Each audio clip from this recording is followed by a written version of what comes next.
Laravel sales inventory প্রজেক্টে গত পর্বে আমরা প্রোডাক্টের এপিআই চেক করেছিলাম এবং তার আগের দুই পর্বে আমরা কিন্তু প্রোডাক্টের যে এপিআই ডেভেলপমেন্ট আছে, অর্থাৎ প্রতিটা এপিআই ডেভেলপমেন্ট আমরা ধরে ধরে করেছিলাম এবং এর ব্যাখ্যা করেছিলাম কোনটা কি কারণে কোনটা নেওয়া হয়েছে। এবং এপিআই আমরা পোস্টম্যানে চেক করেছিলাম। প্রোডাক্ট পেজের এপিআই চেক করার অন্যান্য এপিআই চেক করার মধ্যে একটু ডিফারেন্স আছে, কারণ প্রোডাক্ট অ্যাটাচ করতে হয়।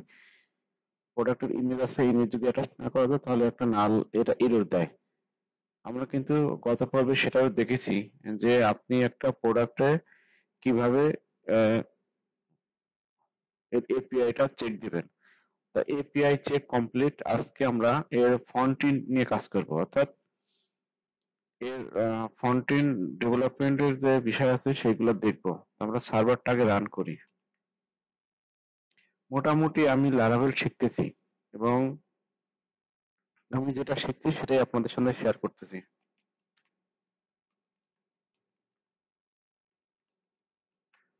আমি সার্ভারটা রান করে নিই এবং এটা আমি ওপেন করি। অবশ্যই কোনো কাজ অ্যাক্সেস করতে গেলে আমাদেরকে লগ ইন করতে হবে, কারণ আমাদের মিডল ওয়্যারে কিন্তু বলে দেওয়া আছে যে কোনো প্রকার লগ ইন ছাড়া আমরা লগ ইন এই রাউটে যাই। এখন এটা আইডি পাসওয়ার্ড দিয়ে লগ ইন করি।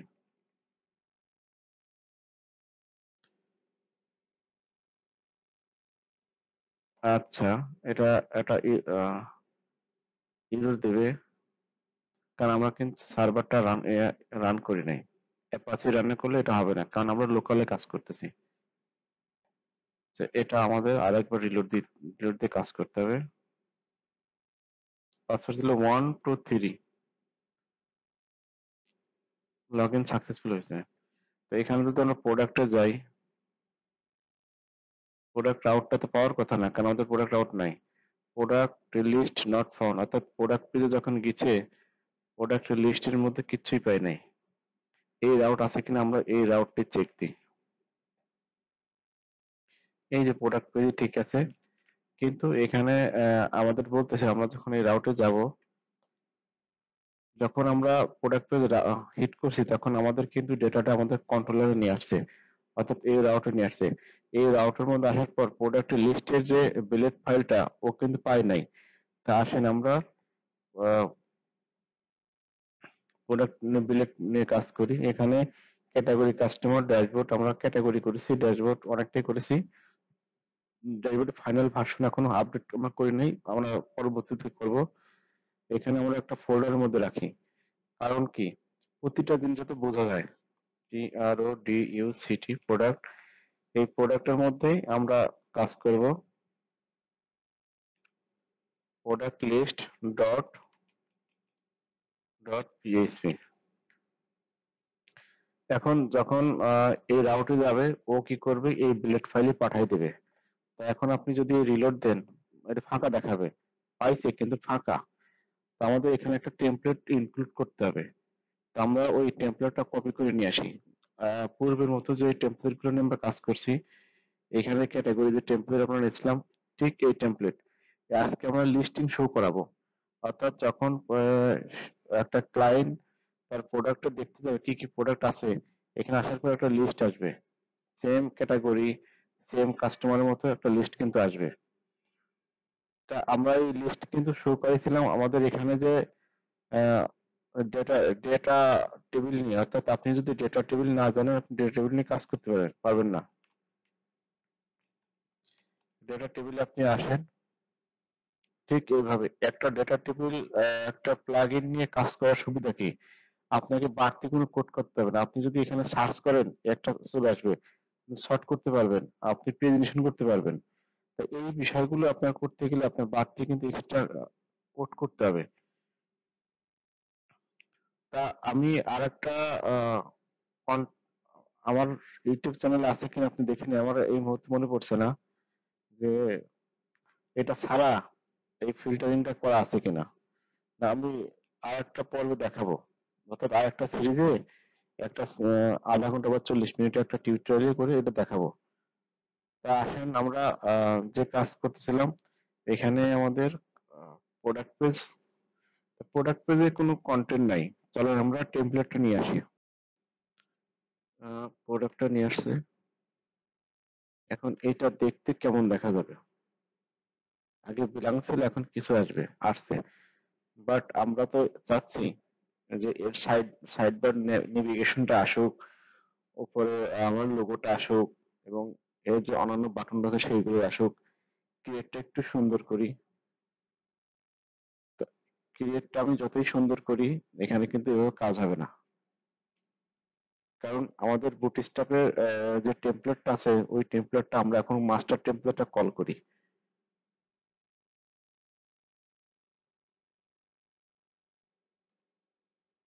এক্সটেন্ড লেআউটটা আমরা এক্সটেন্ড করলাম এবং সেকশন থেকে সেকশন নিলাম। অবশ্যই যদি আপনি সেকশন এন্ড না করেন তাহলে কি করবে? তাহলে এই যে ভাঙাচোরা আসবে, মানে সাজানো গোছানো থাকবে না। তারপর বিভিন্ন ধরনের ইরোর সমস্যা করবেন। অবশ্যই কোডটাকে ইন করতে হবে, ইন সেকশন। এখন রিলোড দিলে দেখা যাবে এটা পুরোপুরি পাইছে, কিন্তু কোনো ডেটা নাই। কারণ এই ডেটা নিয়ে আসতে গেলে আমাদের জাভা স্ক্রিপ্টে নিয়ে আসতে হবে, এবং ক্রিয়েট এখনো কাজ করবে না। তা চলেন আমরা প্রোডাক্টটাকে লিস্টিং করি। যতগুলো প্রোডাক্ট থাকবে প্রোডাক্টের image, name, price, unit, action সবগুলো যেন আমাদের লিস্ট আকারে আসে।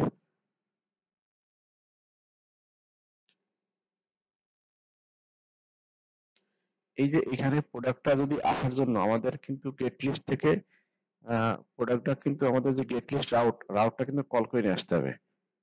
তা চলেন আমরা এটা স্ক্রিপ্ট লিখে ফেলি, এর মধ্যে লিখতে হবে।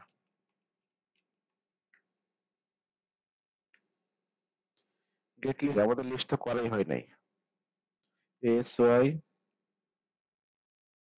একটা গেট লিস্ট একটা ফাংশন আমি করলাম, এর মধ্যে কি নিয়ে আসবো? আগে প্রথমে লোডারটা শো করাই দিব। শো লোডার, হ্যাঁ এইভাবে হবে। এখানে গেট লিস্টটা কি নামে আছে আমাদের সেই নামেই নিয়ে আসতে হবে। প্রোডাক্ট লিস্ট, প্রোডাক্ট লিস্ট একটা গেট রাউট। যদি পোস্ট হয় তাহলে পোস্ট। অনেক সময় দেখা যায় যে এটা পায় না। লিস্ট যদি গেট দিই অনেক বাড়তি কিছু কোড করতে হয়। তা আমরা এটা দেখবো, সমস্যা হলে আমরা অবশ্যই এটা চেঞ্জ করে দেবো।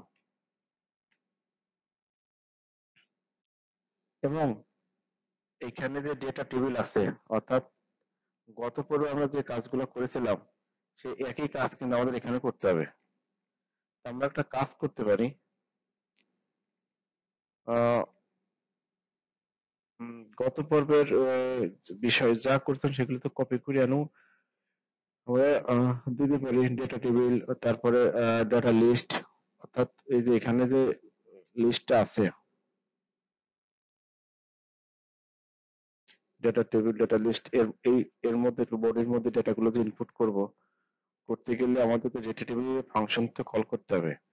তো এখন আপনি কি তথ্য পাবেন না? এখন সুযোগ নেই, কারণ এখনো আমরা কিন্তু এই জিনিসগুলো ইনপুট করি নাই। কারণ এর মধ্যে কি আসবে এইগুলো আমরা এখনো লিখি নাই। চলেন আমরা এটাকে অন্যটা থেকে নিয়ে আসার চেষ্টা করি। প্রোডাক্ট না, আমাদের কাস্টমার বা ক্যাটাগরি, এই এর মধ্যে এটা আছে। একই কাজে যে লিস্ট লাগবে আমাদের, তারপরে ইনতে লাগবে। তো আমরা এই দুইটাকে আগে কপি করি।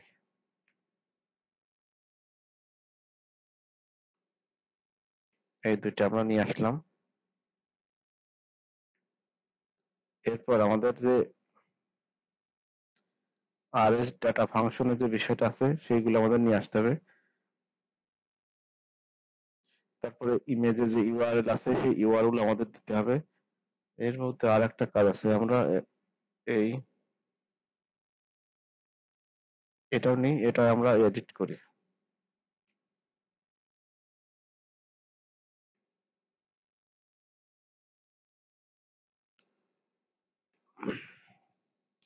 ইন্ডেক্স ঠিক আছে, লেট ঠিক আছে।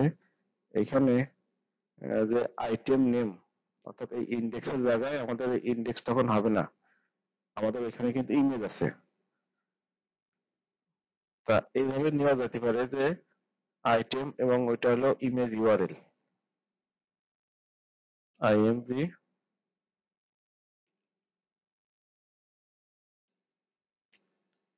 ইমেজ ইউআরএল মেবি দেওয়া আছে, না পারলে ওটা আমরা চেক করবো যে আসলে কি আছে। আপাতত এভাবে করতে থাকি। ইমেজ গুলো আমরা চাচ্ছি আহ, আহ, একটা ক্লাসের মধ্যে এই জিনিসগুলা কাজ করুক। আর এভাবে না দিয়ে আমরা ইমেজ যে ট্যাগ আছে সেই ট্যাগের মধ্যে দিই, সে তাহলে এটা নাহলে পাবে না।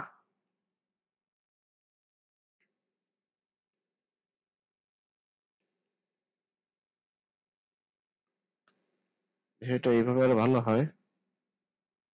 ইমেজের সোর্স থেকে ইমেজ, এটা হচ্ছে ইমেজ ইউআরএল আমরা দিয়েছিলাম ওইখানে, ইমেজ ইউআরএল।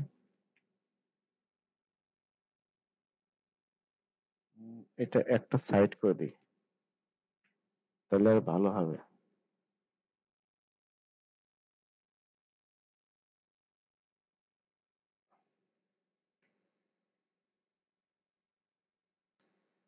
এটা এই উইথ হাইট এভাবে না দিয়ে এখানে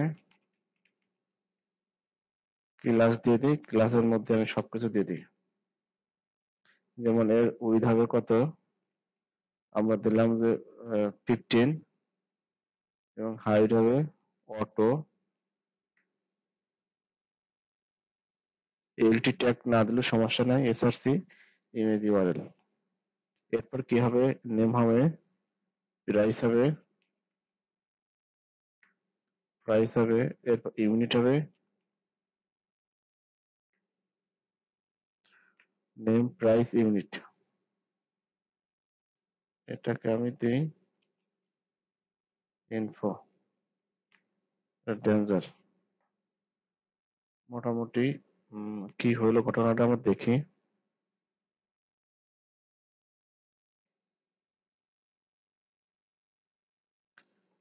আচ্ছা,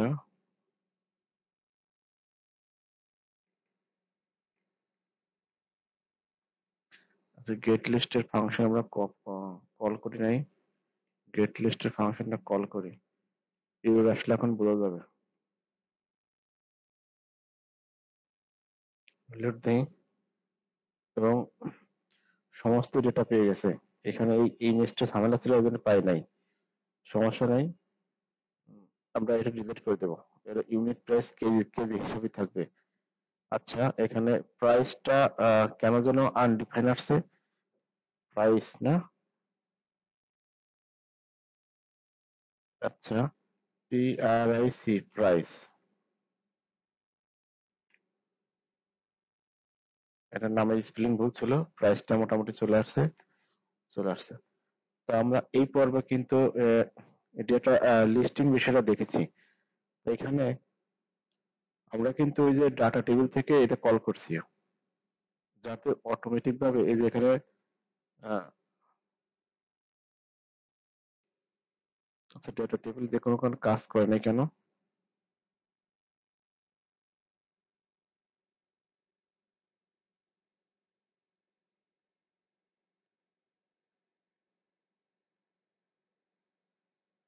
ও আচ্ছা, আমরা তো ডাটা টেবিলে যে ফাংশনালিটি আছে এটা তো আমরা এখনো কলই করি নাই, কল না করলে তো এটা পাবে না। এখানে ডেটা টেবিল না, এখানে যে ডেটা টেবিলে যে ফাংশন আছে কল ডাটা টেবিল, জাস্ট এটাকে আমাদের নিয়ে আসতে হবে। এই যে ডেটা টেবিল কল করছি, এই ডেটা টেবিল যদি কল না করে সেক্ষেত্রে পাবে না, এখন হয়তো পাইছে, পাওয়ার কথা অনুযায়ী ঠিক মতো সার্চ হচ্ছে, প্রেজেন্টেশন হচ্ছে, এবং এক লিস্টে করে দেবো 5টা না 10টা না 7টা দেবো, আমরা এখানে দিতে পারি। এখানে আমরা 10টা দিলে 10টা দিতে পারি, 5টা 5টা দিতে পারি, জাস্ট এখানে মডিফাই করে দিলে হবে। তা আজকে এই পর্যন্তই। আগামী পর্বে গিয়ে আমরা ডিলেটটা দেখবো, তারপরে পরপর আমরা আপডেট, এডিট এবং আপডেটটা দেখবো। আর কিছু বাকি আছে কি? দেখানোর কিছু বাকি নাই এখানে। আহ, আমরা কিন্তু যখন এই কাস্টমার লিস্টিং করছিলাম, দেখেন এখানে কিন্তু ইনক্লুড করিনি আমরা। কাস্টমার লিস্ট গুলোকে কি করছি, এখানে যে কাস্টমার পেজ আছে এই পেজের মধ্যে কিন্তু আমরা লিস্ট আকার দিচ্ছি। কিন্তু আমরা এইভাবে একটা বাড়তি ফাইল না নিয়ে আমরা কিন্তু এই এই ফাইলগুলো এখানেও ইনক্লুড করতে পারতাম। যেমন আমরা প্রোডাক্ট পেজে কিন্তু এটাই করব। জাস্ট এখানে এর আগে আমরা ইনক্লুড করে দেবো যে ক্রিয়েট, এডিট, ডিলিট ওই ফাইলগুলোকে একই ফাইলে থাকবে। আগামী পর্বে দেখা হচ্ছে। ধন্যবাদ সবাইকে।